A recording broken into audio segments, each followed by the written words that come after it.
Is-sena li għaddiet Inside Out 2, Gladiator 2, Despicable Me 4 kienu l-aktar films popolari f'Malta.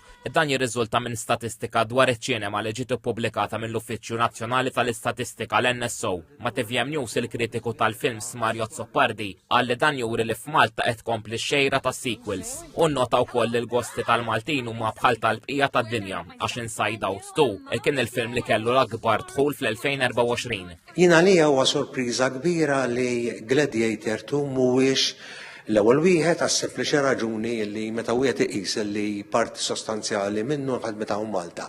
Imma aktar minn hemm hekk il-fatt li kkontribwew għal dan il-film mijiet ta' Maltin. Allura kont qed nippretendi li l-film numru wieħed ikun Gladiator 2.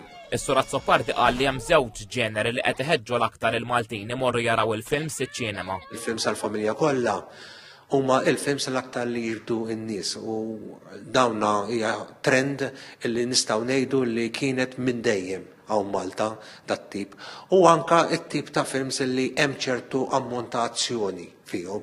L-2024 kienet sena diffiċli għall-films. Għandna ġejjin mill-strajk tal-atturi u dik ħarbtet l-iskeda meta ħasbu li sa jirkupra s-sinema mill-Covid, naturalment reġa' ħaskos aktar lura.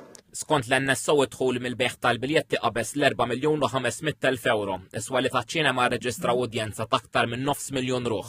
Is-Sur Zoppardi madankollu qal li n-nies li qed imorru ċ-ċinema qed jonqsu. Kontradittorja hija proprju fi żmien meta s-swali u s-sidin tas-sinemas lokali qegħdin jinvestu aktar billi jagħmluhom iktar komdi. X'hemm xi kontribwixxi naturalment huma l-pjattaformi diġitali. F'Malta għawdex hawn 6 stabbilimenti taċ-ċinema.